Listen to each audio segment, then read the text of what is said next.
Breaking news చూస్తున్నాం. Pushpa 2 cinema పైన మరో తెలుగు సినీ నటుడు సంచలన వ్యాఖ్యలు చేశారు. అయితే ఈసారి రాజేంద్ర ప్రసాద్ ఒక హాట్ కామెంట్స్ చేశారు. ఒక సినిమా వెబ్ సిరీస్ సంబంధించినటువంటి ప్రెస్ మీట్ లో పాల్గొన్నటువంటి రాజేంద్ర ప్రసాద్ ఈ వ్యాఖ్యలు చేసుకొచ్చారు. ఇటీవల కాలంలో సినిమా వచ్చింది. ఆ సినిమా సంబంధించి డీటెయిల్స్ లోకి వెళ్తే ఎర్రచందనం అమ్ముకుంటున్నాడు ఓ దొంగ. ఆ దొంగే సినిమాలో హీరోగా ఉన్నాడు. అంటే సినిమాలో హీరో అనే పదానికి అర్థం మార్చేశారు. వాడెవడో ఎర్రచందనం దొంగతనం చేసేవాడు కూడా హీరోగా చేస్తున్నాడంటే హీరోలంటే మీనింగ్ ఎంతలా మారిపోయిందో మనం చూస్తున్నాం. స్మగ్లింగ్ చేసే వాళ్ళు కూడా హీరోలు అవుతున్నారంటూ ఆ మధ్యలోనే ఒకసారి డిప్యూటీ సీఎం హోదాలో పవన్ కళ్యాణ్ కర్ణాటక పర్యటనలో భాగంగా అక్కడ మాట్లాడుకొచ్చారు. ఒకసారి ఇప్పుడు రాజేంద్ర ప్రసాద్ ఏం మాట్లాడారో చూద్దాం. మీరు చూస్తూనే ఉన్నారు కళ్ళ ముందు. నిన్నగా మొన్న చూసాం. ఆడెవడో చందనం దొంగ వాడు హీరో. సరే, హీరోల్లో మీనింగ్లు మారిపోయినాయి. మీరు చూస్తూనే ఉన్నారు కళ్ళ ముందు. నిన్నగా మొన్న చూసాం. ఆడెవడో చందనం దొంగ వాడు హీరో. సరే, హీరోల్లో మీనింగ్లు మారిపోయినాయి. మీరు చూస్తూనే ఉన్నారు కళ్ళ ముందు. రైట్, ఒక వెబ్ సిరీస్ ప్రెస్ మీట్ లో భాగంగా మాట్లాడుతూ రాజేంద్ర ప్రసాద్ ఈ వ్యాఖ్యలు చేశారు. వాడెవడో ఓ సినిమాలో ఎర్రచందనం అమ్ముకుంటున్నాడు, దొంగతనం చేసేవాడు కూడా హీరో అంటే అర్థం మారిపోయిందంటూ మాట్లాడుకొచ్చారు. ఒకసారి గతంలో ఇదే రకంగా ఎర్రచందనం స్మగ్లింగ్ చేసే వాళ్ళు కూడా హీరోలేనా అన్నట్టుగా మాట్లాడుతూ డిప్యూటీ సీఎం హోదాలో కర్ణాటక పర్యటనకు వెళ్ళినటువంటి పవన్ కళ్యాణ్ మాట్లాడుకొచ్చారు. ఒకసారి ఆయనే మాట్లాడారో కూడా విందాం. Sharing how the culture transformed. A hero was around 40 years back. He is someone who safeguards the forest. And now the hero is someone who cuts away the forest and who is a smuggler. This we can understand. So Gandhada Gudi is all about safeguarding, and nowadays the current cinema, of course I'm a part of the cinema also. Most of the time I struggle to do such films. I said, am I sending the right message? But of course cinema is different, but the cultural shift, what happened, that was quite interesting for us. Right, ఇది గతంలో పవన్ కళ్యాణ్ మాట్లాడిన మాటలు. ఇప్పుడు నిన్న రాజేంద్ర ప్రసాద్ మాట్లాడుకొచ్చారు. పుష్ప సినిమాలో ఒక smuggling చేసేటువంటి స్థానంలో అక్కడ స్మగ్లర్ గానే పుష్ప సినిమాలో అల్లు అర్జున్ నటించారు.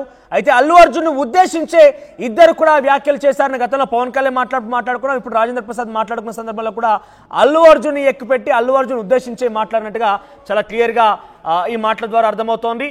సో ఎందుకు పుష్ప అంటే అల్లు అర్జున్ అంటే ఈ రకంగా మాట్లాడుతున్నారు? ఇండస్ట్రీలో అసలు ఏం జరుగుతోంది?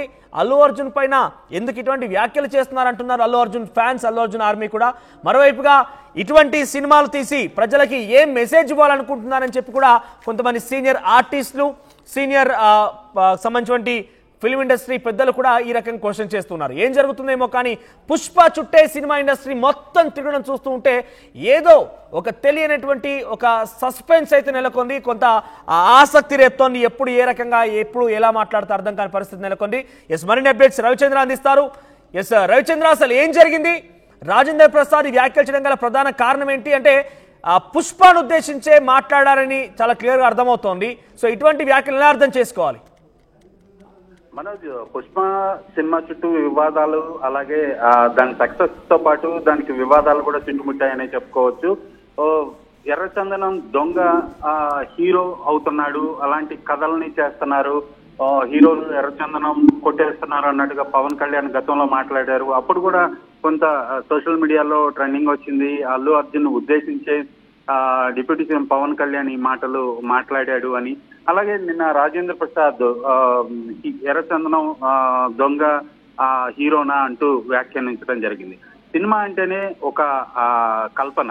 అది ఏ పాత్ర రూపంలోనైనా ఏదో ఒక పాత్రని సృష్టించి ఆ పాత్ర ద్వారా వినోదాన్ని పంచడమే సినిమా ప్రధాన ఉద్దేశం. కాబట్టి బహుశా ఎర్రచందనం దొంగ అయి ఉండొచ్చు, లేదా పోలీస్ అధికారి అయి ఉండొచ్చు, సామాన్య పౌరుడై ఉండొచ్చు, రకరకాల పాత్రలు. ఇప్పుడు రాజేంద్ర ప్రసాద్ నటుడిగా ఆయన పనిచేసిన వందల సినిమాల్లో ఆయన వివిధ పాత్రల్లో ఆయన నటించాడు. ఆ నటుడిగా అల్లు అర్జున్ నటించిన ఎర్రచందనం దొంగ పాత్రని అవహేళన చేయటం అనేది కాదు. నిన్న ఆయన పాల్గొన్న సభలో ఆ సినిమాకు సంబంధించి ఒక పొగడ్తలో భాగంగా దొంగలు కూడా హీరోలు అవుతున్నారు, ఎర్రచందనం దొంగతనం చేసే వాళ్ళని కూడా హీరోలుగా చూపిస్తున్నారు అంటూ ఆయన వ్యాఖ్యానించడం జరిగింది. దీనిపై అల్లు అర్జున్ ఆర్మీ అయితే చాలా తీవ్రంగా ఆక్షేపణ చేస్తున్నారు. గతంలో పవన్ కళ్యాణ్ కూడా ఇలాంటి వ్యాఖ్యలే చేశారు. ఇప్పటి వరకు సూపర్ స్టార్లుగా వెలుగొందిన నటీనటులందరూ కూడా రకరకాల పాత్రలో దొంగలుగానే చేశారు. సినిమా టైటిల్స్ కూడా దొంగ పేరుతో పెట్టిన టైటిల్స్ అన్ని కూడా ఘన విజయం సాధించాయి. దాన్ని ఆక్షేపించటం, దాన్ని తప్పుపట్టడం సరికాదు అంటూ అల్లు ఆర్మీ అయితే వ్యాఖ్యానం చేస్తున్నారు. నటుడిగా అన్ని రకాల పాత్రల్లో నటించాలి, ప్రేక్షకుల్ని మెప్పించటమే, ప్రేక్షకుల నుంచి అభినందనలు పొందటమే నటుడి ప్రధాన లక్ష్యం. కాబట్టి దానికోసం ఎలాంటి పాత్రకైనా నటుడు రెడీగా ఉండాలి. అందుకనే ఆ రగ్గడ్ క్యారెక్టర్ లో ఆ గడ్డం పెంచుకొని ఒక స్మగ్లర్ గా అంత డీ గ్లామర్ రోల్లో అల్లు అర్జున్ నటించాడు, ప్రజల్ని మెప్పించాడు. పుష్ప 1లో కావచ్చు, 2లో కావచ్చు ఆయన నటనకు ప్రేక్షకులు ఫిదా అయిపోయారు. భారతదేశం అంతా కూడా ఆయన ఆయన్ని మెచ్చుకుంటున్నారు అని అల్లు ఫ్యాన్స్ అయితే మాట్లాడుతున్నారు. బట్ రాజేంద్ర ప్రసాద్ వ్యాఖ్యలను మాత్రం వాళ్ళు తీవ్రంగా వ్యతిరేకిస్తున్నారు. మనోజ్ రైట్, ఇక్కడ అల్లు అర్జున్ నటన కానివ్వండి, అల్లు అర్జున్ యొక్క యాక్టింగ్ సంబంధించి, సుకుమార్ డైరెక్షన్ గురించి, లేదంటే ఇతర ఆర్టిస్టులకు సంబంధించి ఎవరు కూడా ప్రస్తావించలేదు. కనీసం వారిని వారి యాక్టింగ్ గురించి విషెస్ కూడా చెప్పలేదు. కనీసం ఎక్కడ కూడా ప్రస్తావన రాలేదు. కానీ విమర్శలు అయితే కోకొల్లుగా వస్తున్నాయి. అంటే ఇక్కడ అల్లు అర్జున్ సెంట్రిక్ గా జరుగుతోంది అనుకోవాలా, లేదంటే ఆ సినిమా చుట్టే, ఆ సినిమాలో ఉన్నటువంటి ఆ పాత్రలు, ఆ సినిమా సన్నివేశాలు, సినిమాలో ఉన్నటువంటి ఆ కథనే కొంత నెగిటివ్ గా ఉందనుకోవాలా? అంటే అక్కడ అల్లు అర్జున్ హీరోగా ఉండేమే ప్రాబ్లమా?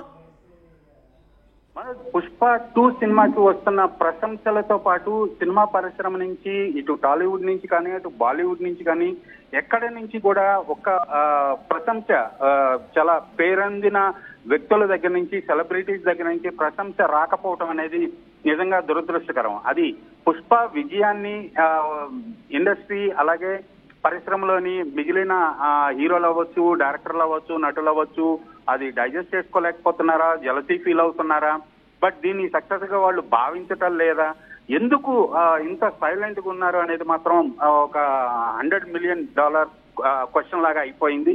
అది ఎవరికీ అర్థం కాని విషయం. ఎందుకంటే గతంలో చిన్న చిన్న సినిమాలు కొంచెం ఘన విజయం సాధించినా కూడా పరిశ్రమలోని ఎంతో మంది ఎంతో ప్రశంసలు ఉండేవి, ట్వీట్లు వేసేవాళ్ళు, ఆ సినిమా చూసామని చెప్పేవాళ్ళు. ఈ సినిమాకి సంబంధించి ఇప్పటి వరకు కూడా అటు బాలీవుడ్ లో విపరీతమైన కలెక్షన్స్ తోటి సినిమా గత 4 రోజులుగా నడుస్తోంది, రికార్డులు బద్దలు కొట్టింది. అక్కడి నుంచి కూడా ఎవరు ప్రశంసించలేదు. ఒక అమితాబ్ బచ్చన్, అల్లు అర్జున్ అమితాబ్ బచ్చన్ గురించి పొగుడుతూ మాట్లాడిన, గతంలో ఎప్పుడో మాట్లాడిన ఒక వీడియోని అల్లు అర్జున్ ఫ్యాన్స్ దాన్ని ట్వీట్ చేస్తే దాన్ని రీట్వీట్ చేస్తూ అల్లు అర్జున్ నటన అంటే నాకు ఇష్టము, ఆయన అంటే నాకు గౌరవము, ఆయన్ని అభినందిస్తున్నాను అంటూ అమితాబ్ బచ్చన్ ట్వీట్ చేయడం జరిగింది. బట్ ఆయన ట్వీట్ లో కూడా ఎక్కడ పుష్ప ప్రస్తావన రాకపోవటం మనం గమనించాలి. బట్ అల్లు అర్జున్ వ్యక్తిగా, నటుడిగా ఆయన్ని పొగిడేదే తప్పితే పుష్ప సినిమాకి సంబంధించి ఆయన ప్రశంసలు లేకపోవటం అక్కడ మనం గమనించాల్సిన విషయం. ఎందుకో మరి సినిమా ఇండస్ట్రీలో ఎవరు కూడా, ఏ హీరో కానీ, డైరెక్టర్ కానీ ఎవరు కూడా ఇటు హీరో పాయింట్ ఆఫ్ వ్యూలో కానీ, డైరెక్టర్ పాయింట్ ఆఫ్ వ్యూలో కానీ, ప్రొడ్యూసర్స్ పాయింట్ ఆఫ్ వ్యూలో ఎవరిని గురించి కూడా ఒక్కటి కూడా అభినందన తెలపకపోవటం అనేది చాలా దురదృష్టకరం. మనోజ్ రైట్ రచంద్ర, సో మొత్తం మీద పుష్ప 2 సినిమాలో నటించినటువంటి అల్లు అర్జున్ ఉద్దేశించి ఏకంగా ఆయన ఆ పాత్రలో కూడా ఒక స్మగ్లింగ్ చేసేటువంటి వ్యక్తి పాత్రలో ఆయన నటించారు ఆ సినిమాలో. అయితే ఇక్కడ రాజేంద్ర ప్రసాద్ ఒక వెబ్ సిరీస్ ప్రెస్ మీట్ లో భాగంగా సినిమాల యొక్క తీరు మారిపోయింది, హీరోలు అంటే మీనింగ్ మారిపోయింది. దొంగతనాలు చేసేవాడు, ఎర్రచందనం స్మగ్లింగ్ చేసేవాడు దొంగతనం చేసేవాడే హీరోలాగా చేస్తున్నారు, హీరోల మీనింగ్ మారిపోయిందంటే ఆయన మాట్లాడుకొచ్చారు. ఒకసారి ఆయన ఏం మాట్లాడారో చూద్దాం. గతంలో కూడా పవన్ కళ్యాణ్ ఈ రకంగానే స్మగ్లింగ్ చేసే వాళ్ళు హీరోలు ఏంటంటూ కూడా మాట్లాడుకొచ్చారు. ఈ రెండు వాళ్ళు ఏం మాట్లాడారో చూద్దాం. మీరు చూస్తూనే ఉన్నారు కళ్ళ ముందు. నిన్నగా మొన్న చూసాం, ఆడెవడో చందనం దొంగ వాడు హీరో. సరే, హీరోల్లో మీనింగ్లు మారిపోయినాయి. మీరు చూస్తూనే ఉన్నారు కళ్ళ ముందు. నిన్నగా మొన్న చూసాం, ఆడెవడో చందనం దొంగ వాడు హీరో. సరే, హీరోల్లో మీనింగ్లు మారిపోయినాయి. Sharing how the culture transformed. A hero was around 40 years back. He is someone who safeguards the forest. And now the hero is someone who cuts away the forest and who is a smuggler. This we can understand. So Gandhada Gudi is all about safeguarding, and nowadays the current cinema, of course I'm a part of the cinema also, and most of the time I struggle to do such films. I said, am I sending the right message? But of course cinema is different, but the cultural shift, what happened, that was quite interesting for us.